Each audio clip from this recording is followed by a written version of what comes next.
講下上一期未講完勞力士 Explorer 2同 Tutor 帝陀 Back Bay Pro 嘅比較。上一次就講到咧就係我上一次就係講勞力士 Explorer 1同2嘅比較啦。咁亦都預告咗今次係會講Explorer 2同埋係 Back Bay Pro 嘅比較嘅。咁點解咧？咁其實呢兩隻錶咧係好似嘅，即係當然啦，堂兄弟啦，即係我咁講係堂兄弟啦。咁佢 Explorer 1同 Explorer 2咧就係兄弟啦，阿哥同細佬啦。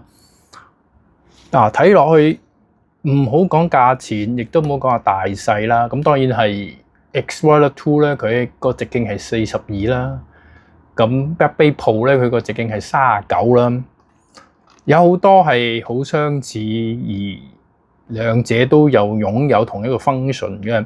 咁當然係 GMT 啦，佢大家都係有 GMT 計時啦，都係有日曆啦。咁當然勞力士嗰度咧係多咗個放大嘅玻璃喺度啦。大家都係有一個 fix 嘅 bezel 啦。同樣地咧，都係個 power reserve 都係70個小時啦。咁有咩唔同咧？咁第一就係話咧，反而 Back Bay Pro 咧，佢嗰個防水性係去到200米嘅，而 Explorer 2咧即係得100個 meters 啫。而夜光方面咧，勞力士咧就係講佢嗰隻嘅夜光嘅 material 叫 Chromalight 嘅，咁係藍色嘅夜光啦。Back Bay Pro 咧反而係用 Super Lumilufer 啦，就係一個綠色嘅夜光嚟嘅。大家都有一個 extension 嘅，勞力士咧佢哋嗰個 extension 咧就係叫做 Easy Link 啦，只係得5個 mm 嘅啫。而 Back Bay Pro 咧或者係 Tutor 佢哋用嗰個叫做 T-Fit 扣咧，佢反而佢哋係有8個 mm 咁多嘅，即係多過勞力士3個 mm 噶。而case 方面咧 ，material case 咧，佢個殼方面咧嘅金屬係904L 啦，勞力士係。而 Tutor Back Bay Pro 咧，反而用316L。如果喺講話礦花方面咧，其實304L 真係一個好嘅選擇嘅。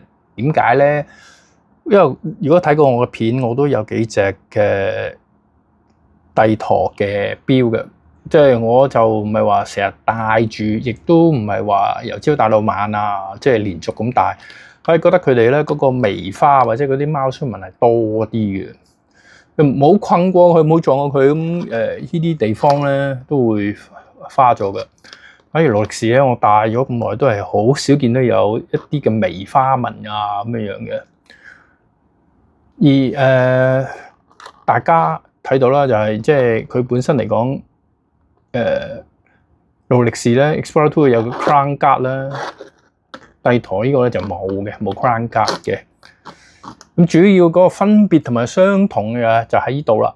咁如果考慮有一隻日常你想佩戴，又可以可能游下水、潛下水，或者係即係當然唔係深潛啦嚇。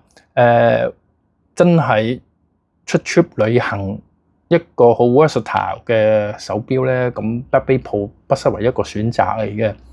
咁大部分嘅 function，即係 Explorer 2嘅 function 佢都有，咁我哋考慮一下啦。除咗價錢方面，咁今日所講呢兩隻錶嘅比較就講到呢度啦。咁希望不久將來又再出條片介紹下其他錶啦。咁多謝大家收睇先。OK，拜拜。